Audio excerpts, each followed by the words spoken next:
ഇത് കേരളത്തിൽ ആശാസ്യകരമായ ഒന്നല്ല, ഇന്ത്യക്ക് യോജിക്കുന്നതല്ല. അതുകൊണ്ട് വളരെ വേഗത്തിൽ അത്തരമൊരു രീതി തിരുത്തി മുമ്പ് എങ്ങനെയാണോ ഉണ്ടായിരുന്നത് അതേപോലെ ഈ കാര്യങ്ങളുമായി മുന്നോട്ട് പോകണം എന്നാണ് ഞങ്ങളുടെ ഇക്കാര്യത്തിൽ. ഈ വിഷയത്തിൽ ഒരു തിരുത്തലിന് തയ്യാറല്ല എന്ന്, അതായത് പറഞ്ഞാൽ തിരുത്തേണ്ടതില്ല എന്ന് അസന്നിഗ്ധമായി ഗവർണർ പറയുമ്പോൾ ഗവർണറെ ബഹിഷ്കരിക്കേണ്ടി വരുന്ന ഒരു അവസ്ഥയിലേക്ക് എത്തുമോ?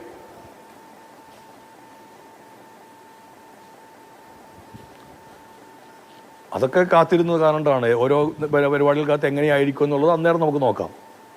അതായത് തുടർന്നും ഇതാണ് നിലപാട് അദ്ദേഹം പറഞ്ഞുമില്ല. അദ്ദേഹത്തിന്റെ വരികൾ താങ്കൾ ശ്രദ്ധയിൽപ്പെട്ടു എന്ന് വിചാരിക്കുന്നു. ഞങ്ങൾ ആരും ഇപ്പോൾ ബഹിഷ്കരിക്കണമെന്ന് തീരുമാനിച്ചിട്ടൊന്നുമില്ല.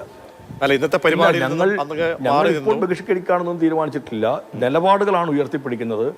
ആ നിലപാടുകൾക്കനുസരിച്ചുള്ള തീരുമാനങ്ങളും അതാത് സമയങ്ങളിൽ കൈക്കൊള്ളുന്നു. ഒരു കാര്യം കൂടി, താങ്കൾ ഇക്കാര്യം മുഖ്യമന്ത്രിയുമായി സംസാരിച്ചിരുന്നോ? ഇപ്പോൾ പ്രതിപക്ഷത്തിന്റെ ഭാഗത്തു നിന്ന് വരുന്ന ഒരു വിമർശനം എന്നത് മുഖ്യമന്ത്രി വളരെ കണിശമായ രീതിയിൽ കടുത്ത ഭാഷയിലൊന്നും ഇതിനോട് പ്രതികരിക്കുന്നില്ല. നേരത്തെ ഗുരുമൂർത്തിയുടെ സന്ദർശനവുമായി ബന്ധപ്പെട്ടായാലും ഒരു മിതമായ ഭാഷയിലാണ് അദ്ദേഹം പ്രതികരിച്ചത് എന്ന ഒരു വിമർശനം പ്രതിപക്ഷത്തിന്റെ ഭാഗത്തു നിന്നും വരുന്നുണ്ട്. മുഖ്യമന്ത്രിയുമായി ആശയവിനിമയം നടത്തിയിരുന്നു ഇക്കാര്യത്തിൽ.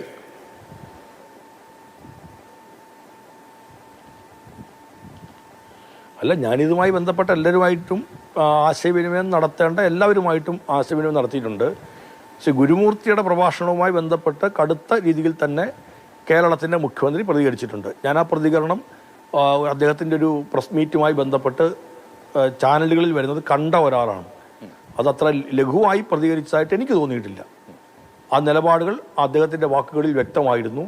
എന്ത് ചെയ്യാൻ പറ്റും, എന്ത് ചെയ്യാൻ പറ്റില്ല എന്നുള്ള കാര്യത്തിനകത്ത് ആ നിലപാട് കൃത്യതയോടും വ്യക്തതയോടും കേരളത്തിൻ്റെ മുഖ്യമന്ത്രി പറഞ്ഞിട്ടുണ്ട്.